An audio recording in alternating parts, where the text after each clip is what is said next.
so many people do not have any idea how to set pricing, how to effectively charge or sell things or follow up or market.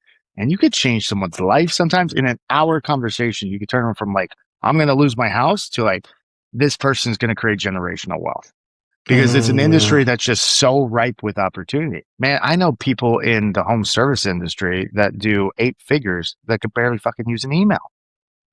Welcome to Career Coaching Secrets, the podcast where we talk with successful career coaches on how they built their success and the hard lessons they learned along the way.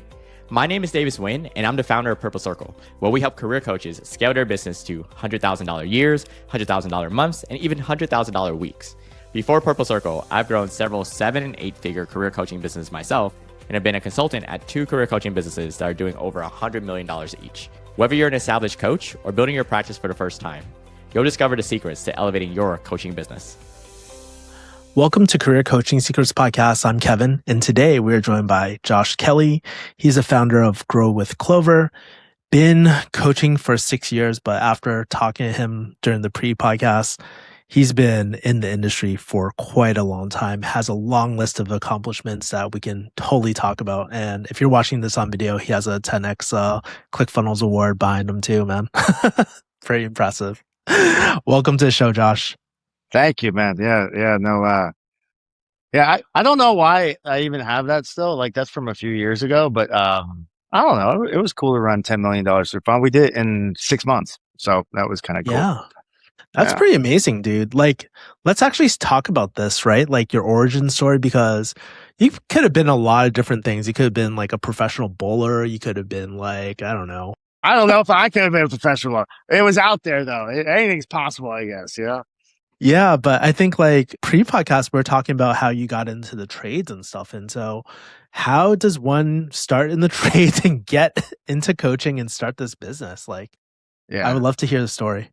Yeah. So my background, I've owned plumbing, HVAC, electrical businesses for the last 20 plus years. I own the largest home service business in the United States before we sold to private equity. But yeah, no one tries to get into the trades. That's not like a thing. You know what I mean? Like you kind of fall into it usually. So my father was an accountant at Roto-Rooter. That's like the real truth of how like this all started. And he got into plumbing and air conditioning. And then I worked in a sheet metal shop when I was 13 and I did installs in high school and stuff. And it's just a really, really good industry filled with really, really great people. And to be totally honest, like there was a technology change in the industry that really allowed businesses to scale. Like when I got into the home service industry, if you were like a 10, 15, maybe $20 million shop, you were like, holy shit, that's huge. How are you doing that? Now, like I've helped over 30 businesses get over 100 million, right? And I've had, currently do my non-compete ended 2 years ago. I currently do over 100 million. Like the whole industry is shifted. So it was a combination of just falling into the right place at the right time. And it's an industry that's really booming and has a lot of good things going for it. And the coaching side is just a side piece of it that's really, really valuable for me. And honestly, it's my way of giving back because I remember when I started in this industry, man, like I needed a lot of help. And I got it from some really great mentors and some really great coaches and just trying to return the favor. Yeah, because in the back of my mind, I was like, well, you sold your business. You could have just coasted and retired and done that For thing. And sure. so, yeah. But I was too young. I'm still too young, right? Like I would be miserable. My number one thing in life, and like I know I'm weird and different, but my life is based off momentum and growth. Like I could be losing, but feel like I'm improving and be pretty happy. If I'm Mhm. winning at a high level, but I don't feel like I'm growing, like I start becoming miserable pretty quick. So yeah, I could have retired. I could have not done anything. I could have done things less challenging, but I just can't help myself, man. Like I just love building things. And so let's talk about your transition into the coaching biz, right? Like, how did you kind of decide who you want to help? It seems like you're helping a former version of yourself, but like, yeah, Yeah, who's your that's ICP and exactly. all that? That's exactly what it is. So I go after contractors. Really, in my space, it's a small. I mean, home services like there's a ton of companies, but most of them are dominated by what we call a chuck in a truck. So it's like a guy that works for themselves out of their house. I got maybe 1 or 2 employees, right? That's probably 70% of industry, right? And then the other 25, 30% are people trying to grow businesses, right? Of those people trying to grow businesses, I'm fairly well known because of my background and I've helped so many people. And I really got into the coaching to really exactly what you said, like to help me back in the day. And honestly, I do shit I shouldn't do, right? Like everyone says, like, set a 5 year goal, a 10 year goal. I've never worked like that. I think the goals like ladders, like I keep my eyes open for opportunity. Like I tend to fall into a lot of stuff. You know what I mean? Like if you're just aware and you're paying attention, things will come to you. So like I didn't try to become a coach. What happened is I sold my business, so my family business sold. I ended up working because it was just a great opportunity to grow for a gigantic VC based company out of San Francisco, and I was one of their executives. And flew back and forth for San Francisco for a year. I committed to a year for them, and like I was just wore out after that year because out of town constantly. It was a super high pressure, and I loved it because of the growth, but it just wasn't sustainable for me. So Mm. I quit that job. And then I was like, I'll figure out what I'm going to do. Like something will just come up. And like, I had no intention. And as soon as I quit that job, people started calling me. I was like, Yeah. hey, I need help. You helped me in the past, or you like, can you do this more seriously? Can you come visit my shop? Can you come spend time with me? Can we get on the phone? And like, I started tripping into coaching calls, right? And coaching opportunities. And I remember specifically talking to my wife, and my wife is absolutely brilliant. And I go, I'll do this for a couple months, like until something presents itself. And I'll kind of like, I had no intention of being a coach. Mm. And then next thing you know, on my coaching, Clover, it's not huge. We'll do, 15 million, and we did 15 million sales last year, but like, it's 20 people. Like I just can't help but grow shit. Mm. So, but yeah, I didn't plan on being a coach. It just like, it was an opportunity to come up. And then once I started helping people and like, especially like those smaller businesses, like in my industry specifically, so many people do not have any idea how to set pricing, how to effectively charge or sell things or follow up or market. And you could change someone's life sometimes in an hour conversation. You could turn them from like, I'm going to lose my house to like, this person's going to create generational wealth because it's an industry Mm. that's just so ripe with opportunity, right? It's not like a restaurant or a laundromat where like there's real restrictions on how much you can grow. If you get the right systems around you, you get lucky with a few good people and you have the right mentality. Man, I know people in the home service industry that do 8 figures that could barely fucking use an email. You know what I Yeah. mean? Yeah. So it's just an industry ripe with opportunity. And once I started realizing that and started really changing people's lives, it became addicting pretty fast. Yeah. I can tell. It seems like there's a huge gap in the market for these business fundamentals that you've For obviously sure. gained. For Wow. sure. Anyway, listen, it's a great target to go after. If you could understand and speak their language, right? It's a great coaching opportunity, and it's really needed. It's really really Yeah. needed. By the way, how did you come up with your business name, Grow a Clover? Like, I was trying to figure that out before the podcast, but I couldn't figure it out. It's it's a stupid story, man. Like everyone. So my wife is Irish. Like I'm Irish American. My wife is like from Ireland, right? She's been in that. We've been married 7 years. She's been in the United States like 8 years, right? You know what I mean? Like, so like she has a full accent. She's from Cork, everything. Everyone's like, you Yeah. named your business after your wife, Clover. It's an Irish thing. I wish that were true. Here's what actually happened. Like we sold our business to private equity. I had a marketing business underneath it that was really for hiding money. That's the honest Mm. truth. It was like a tax haven. We ran marketing funds through it. It was called Diversified Marketing Group. It was a terrible name. It wasn't a real business. It didn't matter, right? Me and my father went out to a pub and we're sitting there and we're going through the context of the deal for that we're going to sell to Yeah. private equity. And my father goes, they want to buy DMG. We're going to have to sell that business too. We're going to have to come up with a new name. I go, yeah, as long as they don't try to steal a revenue, I don't care. They just want a seasoned business. I get it. No big Mm. deal. And he's just sitting there and we're talking about all the other points of the deal and kind of just lays over that and he goes, you should just call it Clover. And I go, you know what? Fuck it. Like I'm never going to use it anyway. Who cares? Right. So I just bought the URL on the spot. No thought, no plan, no like, just like pure on the fly. It's like I'm just gonna hide money in it anyway. It doesn't matter, right? It could have easily been like Joe Bob's blah blah blah, right? It didn't matter what the name was. So it's not a good story. It's a pretty funny story though. I No, enjoyed it. Yeah. no. And so that leads me to my next question. Like, how do people, let's talk about marketing. How do people usually find you? Is it through like, because I was looking at through your LinkedIn, it doesn't seem like it's through LinkedIn. Where did your ICP, like, where did they hang out at?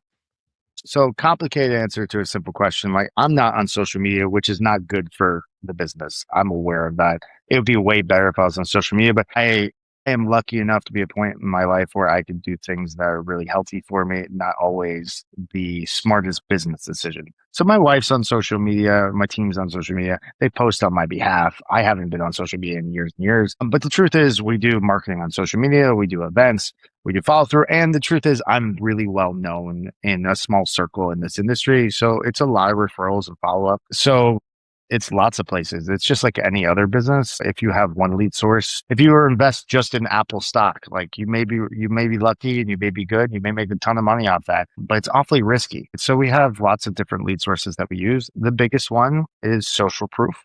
We always make sure we get case study. We give out awards. Like, I don't know if you can see, let me just angle this. We give out like awards like that to every single client when they hit, Yeah. their first $1 million month, their first $10 million year, or, when they grow 50% in a year. And then we use that honestly, I stole it from Russell Brunson. It's a brilliant idea, right? Yeah. Like that's Yeah. Yeah. advertising for him more than it is for Yeah. me, right? Yeah. So social proof is our biggest tool. And then contractors and specifically like contractors, it's not a healthy thing. I don't think it's smart, but contractors tend to only listen to other contractors. Like you could have like Elon Musk in the room or Joe Schmo contractor, and they're like, no, Joe Schmo knows what's going on. It's like, no, man, I don't think that's true. but so contractors talk to other contractors, and we get a ton of business just from not only word of mouth, but because of our reputation. Because like our average client last year grew 40%, our average. Wow. So like you start piling those results year after year after year after year, you know, people start coming to you. Yeah. It led me to think because you're saying contractors only listen to other contractors, right? You must have a pretty nice moat then for your business then. It's pretty hard to dive in unless you're a contractor, I would assume, right? Yeah, but there's a lot of contractors now. So yeah, it would be hard for you to have like a business background and really Yeah. own this space well. You would have to. I see. Have to is the wrong word.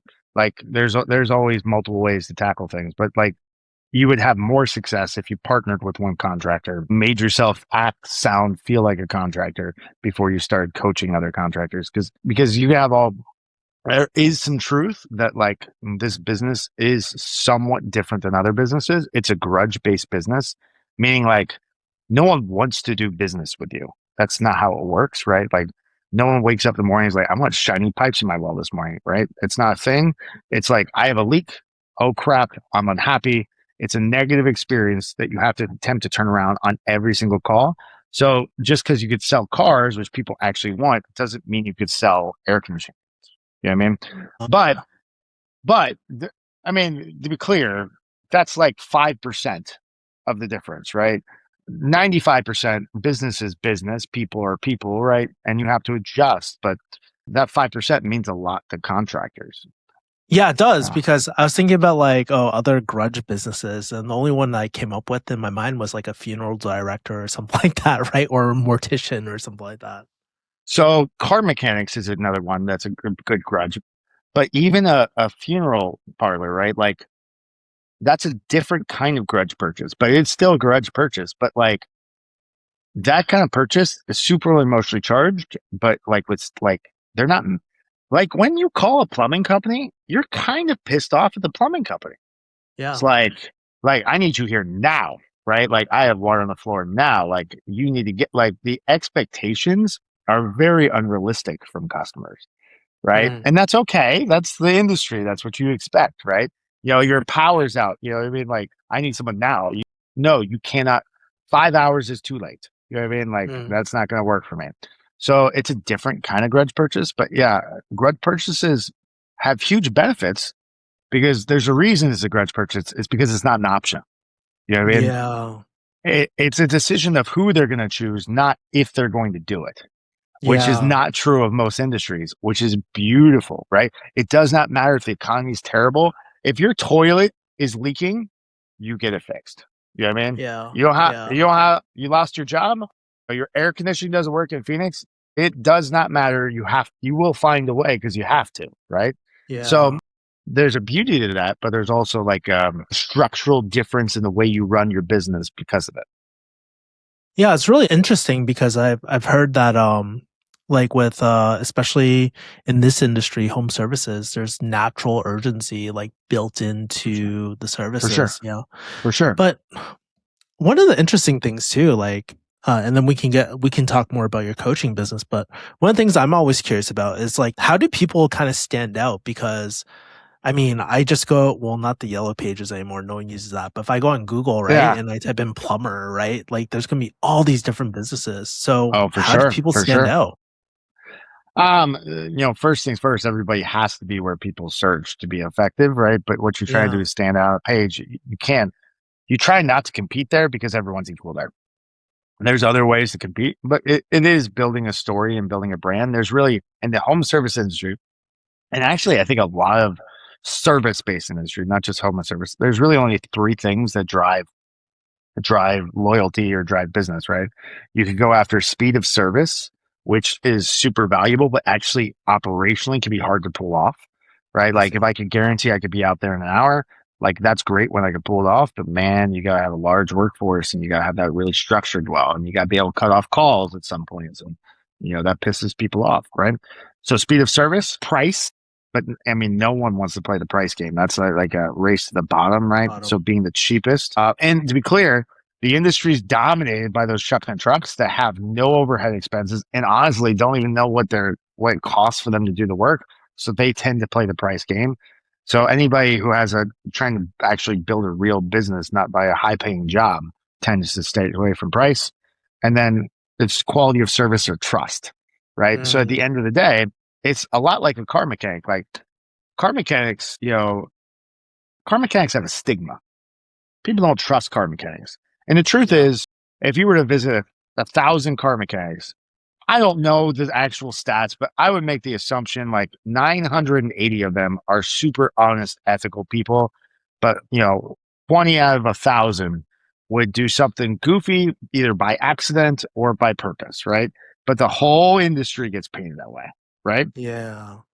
Because it's like a black box that you don't understand. I don't understand how air conditioning works, right? Plumbing, it's Mm, behind a wall. They don't see it, right? And because of that, trust is a really, really valuable way to stay in front of customers and win on that Google page. So you got to tell a really good story of trust. And if you're doing it well, like you get the trust before they even go to the Google page. So you stand out on the Google page. If they're mm. searching for websites, anybody could say anything, right? But you get enough social proof, you get enough reviews, you build some branding, and you have a good follow up system. That these are ways to build trust and get more business. I love that. By the, Yeah. by the way, I think that's 100% true of coaching too. Like anybody can be a coach. That's the truth. But most coaches, I'm not calling anybody out, right? But most coaches are not very good, right? They're not good Yeah. at their job. They don't follow up. They don't have good systems. They try to use the exact same playbook for every single company. But the truth is, leaders are different. Situations are Yeah. different. They need to be tweaked, not changed a lot of times, but tweaked, right? And coaches, man, if you could get someone to really trust that you have their best interest in mind and that you really know what you're doing and you have the social proof to back it up, that's how you win as a coach too. Yeah. It reminds me, it's really interesting. One of my favorite books is like The Trusted Advisor. And like you hit Yeah, all the that's good. like different, yeah, it's like a great book and you hit every single thing. And the most important part is the self orientation part too. So I love that, man. Question for you. Okay. Your name's going out there. You have a really great positive brand. Like people are talking really well about your brand and referring you when people like raise their hand, they're like, "Oh my God, how do I work with Josh?" Like, what does a coaching engagement or offering look like? So we have different tiers. So like I do have a team of coaches that work underneath me, right? So we have what we call our Catapult or Catapult Plus program. And that's most clients fall into that where it's monthly coaching every single month. We have a accelerator program for the first 90 days to really get them up and running, where it's more than once a month. And we have a system really built. It's all for home service contractors. So it's like for like, right? We could really drive them without a ton of, adjusting for each company. You know what I mean? You have to adjust every single time, but the playbook's 90% good as is, right? That's how most get on it. We also have like an LMS that we have and some really cool tools associated with it for smaller contractors that want to be like self-developing. They don't want that touch point in coaching.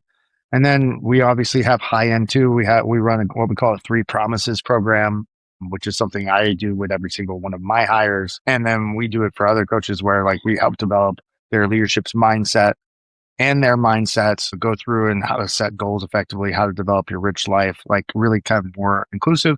And of course, for a few select people, I'll do direct one-on-one coaching as well. In general, that's because I'm looking to partner with them. So I take a piece of their business. I learned this the hard way right after COVID. Like, and this is a beautiful thing, but also really sucked. I had like 6 or 7 like really high end, really high ticket clients, and I took them from like, hey, we lost $1 million last year to holy shit, they turned like a $5 million profit in like a 12-month period, right? So just incredible acceleration and growth. And what happened is because the home service industry is so inundated with private equity right now that they sold.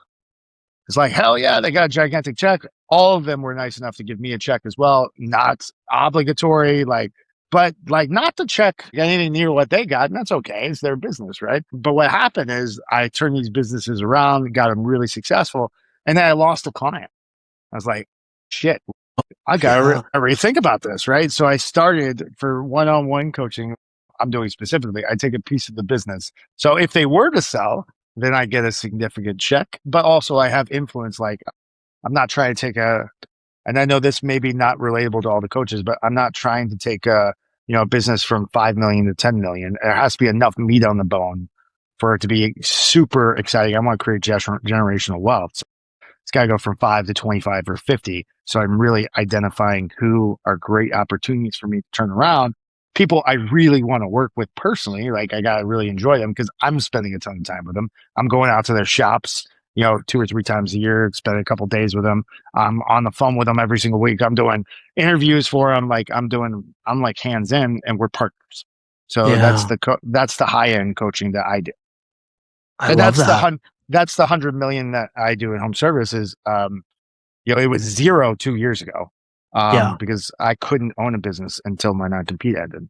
And then, then we have 7 companies across the United States who all do combined, they'll do over 100 million. Or they did over 100 million last year. This year, the goal was 150.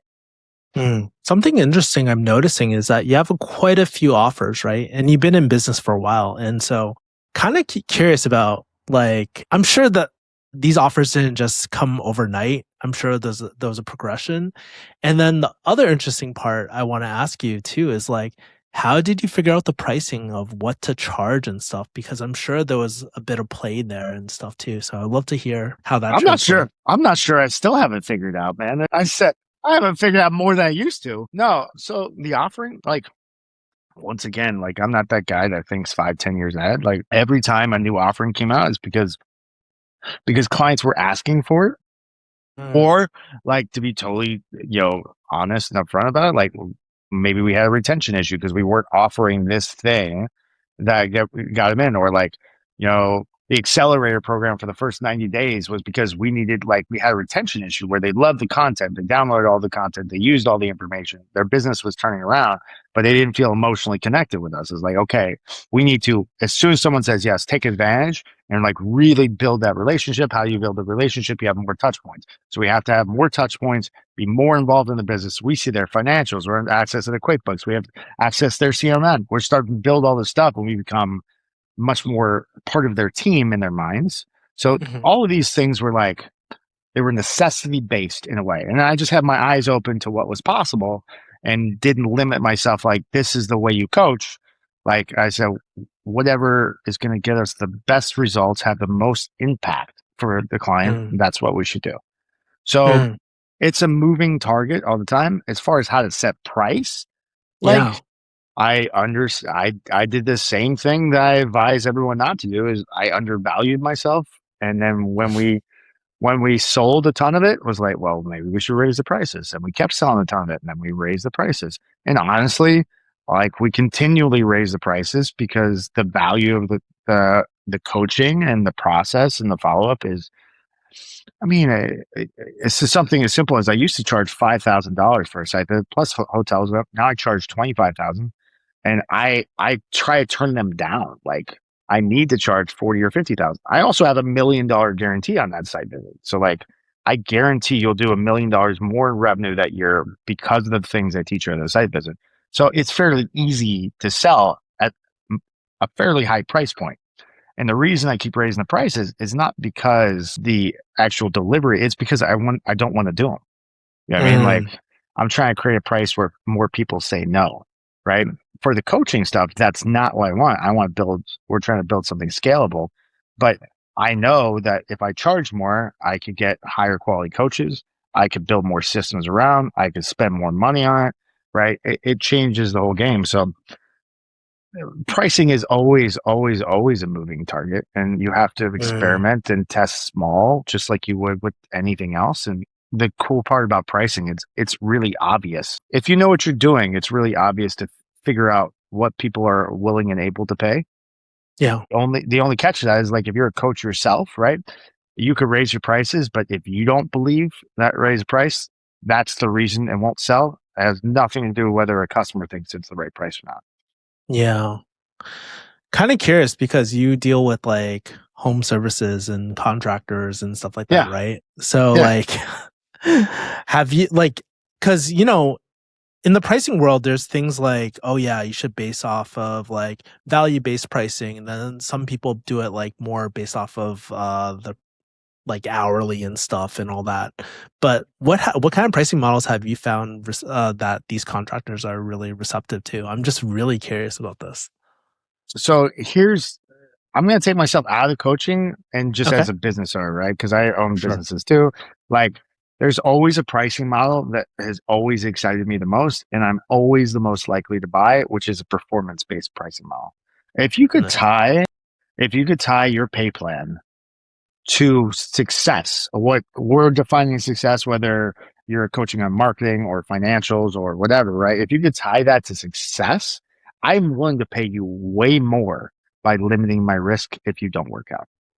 Mm, So that's how I think about pricing is like, how do I make this expensive if it really, really works and we have enough money where no one gives a shit, right? mm, And how do I remove the string and the fear of like, what if this guy doesn't know what he's doing? What if this doesn't work for me? Whatever. If I can remove that string and instead say like, hey, you made 200 grand in profit last year. We should be able to make over 1 million with just these few simple changes.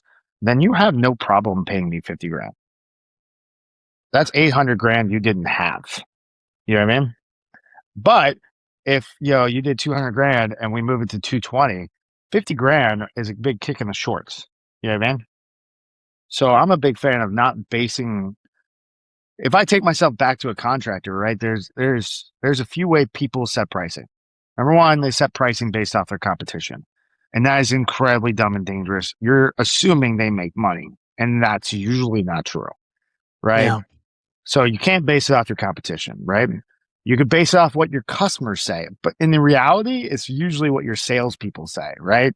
And Yeah. I don't know about you, but like, I can't tell you like it didn't matter whether you're selling an air conditioning unit for 15,000 or $10,000, right? If it was just $500 cheaper, they'd sell every month, right?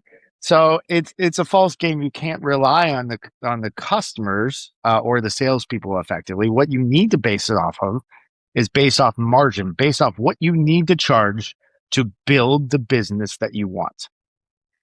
And Mm, if you do it that way, then it doesn't matter what anyone else charges.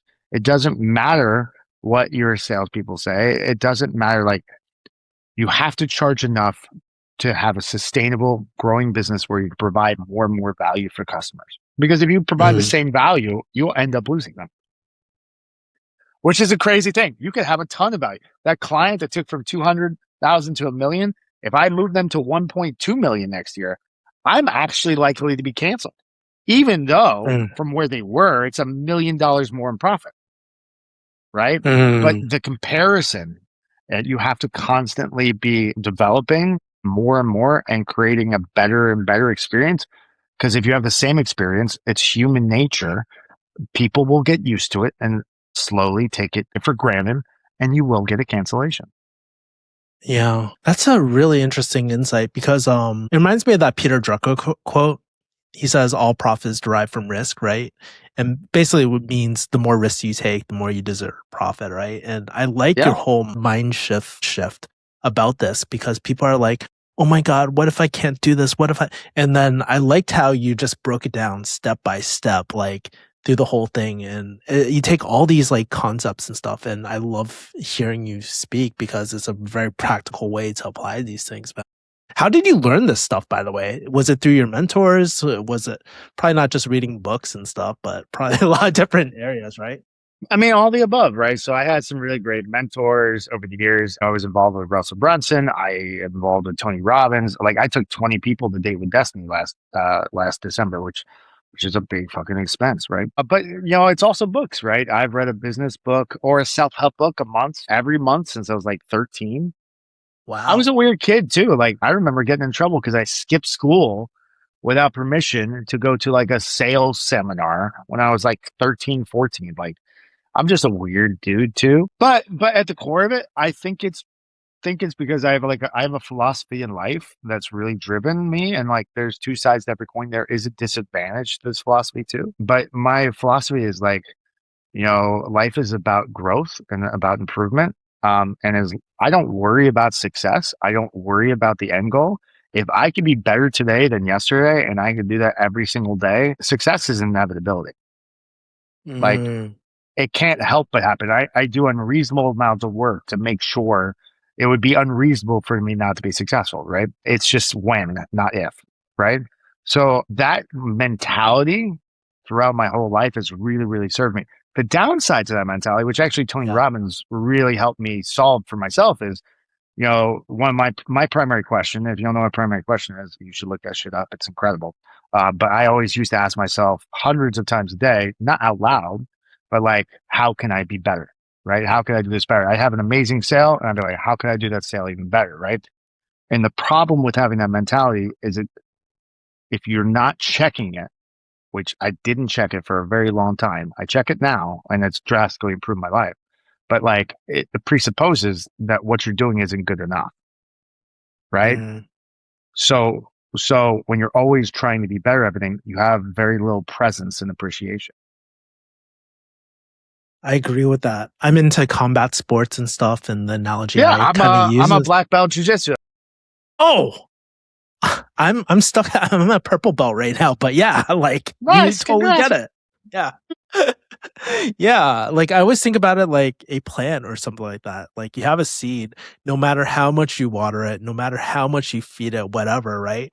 It can only grow so much. And it's kind of like, yeah, like it's kind of like that. Just like a white belt, you can throw all the techniques at them. They're only going to absorb so much, right? So 100%. And people overestimate what they could do in a year. They drastically underestimate what they could do in 10. That's so beautiful. Okay. Speaking about this concept of growth too. And what's really interesting too is like, yeah, I'm not a 5-10 year vision guy type of thing, right? And so I just want to ask you, like your future goals, where do you want this coaching business to take you in the next, I don't know, year, 2 years? If you thought about 5 years out, like what's on your mind in terms of that? So just like everything else in my life, I'm constantly trying to grow and improve. So I'm attempting this year more than ever to really think more long term. But I do think of like goals like a ladder. I want something I could see, reach, grab, and then I'll just go to the next rung. Like, I mean? I think of goals as short term, but still like shoot for the moon stuff, like press myself pretty hard, but with short time frames. So this year we'll do 25 million in revenue. we'll help over 1,000 contractors. That's the basic stuff. And that's very achievable. And we're certainly going to do that. We're going to find a way to do that because I hit goals. My team hit goals. And if you met my team members, like I have some really fucking great people on the team. And I've had some great teams. This is the best team I've ever had. I'm really, really proud of it. And a lot of that's because I've grown so much as a leader and like I've been able to track talent and constant improvement, right? As far as like long-term goals, and this is not going to resonate with you necessarily, these names, but there's two people in this home service industry, a guy named Jim Abrams, who totally changed the industry, and a guy named Ron Smith that changed the home service industry 30 years ago and just absolutely flipped it on its head. Before that, there were no such thing as maintenance agreements. There was no follow-up. Like it was pure, I waited for the phone to ring. There was no proactivity in business before those guys existed. And they totally shifted the industry and changed tens of thousands of people's lives. My goal is to be the next Jim Abrams of the home service industry. I want to leave a legacy where 10, 15, 20 years from now, and I'm doing that, but longevity is the actual secret to making that real. Doing that for 5 years is not enough. You got to do it for 25, right? And I want people to look back in the industry and not 10 or 100 or even 1,000 people. I want 10, 20, 50,000 people to go like, Josh Kelly changed my life. My whole family is different. My perspective, my mentality, my financial state, and just my enjoyment of life because of the tools, the systems, the process that him, Laura, my incredible wife, the team, and to be clear, I don't even care if it's about me. I care about the impact. I don't give a shit if they're like, Laura Kelly did this, like, or one of my team members, Brady, did that. Like, that counts to me too. What matters is the impact, not the credit. So that's my long-term ridiculous shoot for the moon goal is, change 50,000 people's lives in a significant multi-generational wealth and happiness way. There's this quote by Ed Milet, The Power of One More. Okay. Amazing book. Got it. Yeah, I don't know if you read that book, but it's a great book. No. But he does this speech. Oh yeah, I really resonate with Ed Milet. Just personally, and as a jiu-jitsu guy, you probably will too. Just the pressure, but he's not the brightest guy in the world. He's not the most charismatic, but like he did one thing, and his whole concept is just do one more. One more phone call could change your life. One more conversation, do one more rep.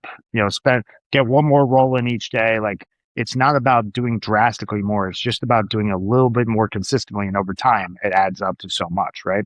But he does this speech, and I just fucking love this speech, where he goes like, and I would suggest anybody just go look it up. They're going to do 1,000 times better than I'm going to do it right now. I'm not going to even attempt to do it effectively, but he goes like in every family generationally, like one that's wealthy or even happy, right? Yeah.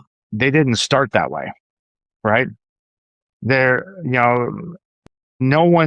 family generationally starts with money or with happiness or with contentness. That's not a thing. That's not how human beings are built. But eventually the one comes, the one that changes their life, that changes their mindset, that does the things that other people are willing to do so they can do the things that other people can't, right? And he does this whole speech. In his family, he's the one. He's the one that took the phone calls. He's the one who got rejected. He's the one who got lied to. He's got the one that got stolen from. And he's the one who set the rest of his family up to not only have generational wealth, but true happiness and fulfillment, right? So that speech like really, really resonated with me. And like, I want to create a ton of people that are the one for their family, that they did it, not me. I just facilitated. They changed it. Like you could change your whole family tree with one person. That's a real thing. And I've seen it thousands of times at this point. And like, that's my goal. I'm getting real like up in the clouds now, but yeah. No, I love it. I love it, dude. It makes me reflect a lot about my like personal life and all that sort of stuff as well, which leads me to this other question, right? We've talked a lot about your highlight reels and, the goals and stuff. But one of the things I like about this podcast is talking about some of the unsexy stuff. Like some people call them challenges. I call them growing pains. But what are some growing pains that you're kind of going through that no one else can really see unless they pull behind the curtains and stuff? So I'm going to answer this in a couple different ways. And number one, obviously, like as a coach, especially, this, like third party is just so valuable. Like you see things so much clearer when you're not emotionally in something. So my business and businesses, just like I know, they're riddled with problems. Like people assume like, oh, you ran Parker and Sons, my family business last year did 300 million just in Phoenix, right? It's like, that's a really successful business. It doesn't have any problems. Like, you're crazy. It has a ton, like embarrassing problems, right? Like, and we're the same here. Like, we clearly need to work on the engine, of our business, which is really driving that loss leader, which is that catapult program. Our marketing needs to be better. Our sales need to be better. Our follow up, our our experience could always be better. Those are challenges every day, and I pay attention to it and I focus on. And those are the business side of it. And I think a lot of people will relate to that. The challenge that I have personally that I've been struggling with a lot lately, I've kind of transitioned to more of a board member than an actual operator. And I've learned I'm really, really good at that. And I really, really enjoy that. And I'm on actual boards of tech companies and other things too, which has been an incredible experience, and I grow and learn so much. But what I've learned is number one, 2 or 3 years ago, my biggest issue that I had to work on was like giving up control. And I've always been pretty good at delegating, giving up control. But when you really build a large team, you don't realize as a founder, as an owner, as a CEO, how little decisions you end up making if you do your job well. And that was a hard transition for me. Now, the transition I'm really struggling with is like, and this is going to sound weird and maybe this is vulnerability, so don't judge me, people who are listening, as much as you can, is I feel really lonely. As an entrepreneur, it's a lonely position and most people don't really understand you. But now I've gotten to a level of success where like my peers, people I relate to and am good friends with, I mean, they're 25, 30 years older than me and they're all retiring. And I don't really have people to talk to about the problems I'm having and about just having someone to relate to in a significant way. So the biggest challenge I have right now is trying to find real, genuine connection with people. I connect with people all the time, but like you can only go so deep if you're not relatable to that person. Does that make Yeah. sense? Yeah, it's kind of like shared life experience and all that as well. Yeah, for sure. It's like I could tell my mom about my getting like how I like guard pull and I suck at my wrestling and stuff, but my mom won't understand. She'll be, "Oh, sorry, Kevin, that you're having a tough time," but she doesn't know what it's like having like No, D1 wrestling crush you. yeah, have your face smashed up against them. That, yeah, 100%. Yeah. That's an experience you can only relate to someone who's lived it. Yeah. Yeah. How do you cope with that? Because there's a lot of different things out there like masterminds and like connection events and stuff. Like what are the things that you've kind of thought about so far? So I do get masterminds. And what happens though, even in masterminds, there tends to be like even really high end, expensive masterminds. Like I'm a different kind of entrepreneur than most successful entrepreneurs. Like most people that have the kind of success that I have, like they came from money. I didn't, right? They are Mm, into finances. Like there's certain industries that dominate really, really high level success. And like I'm not from those industries. so that's a problem. But yeah, honestly, that's why it's a challenge. If I had the answer for it, it probably wouldn't be that much of a challenge.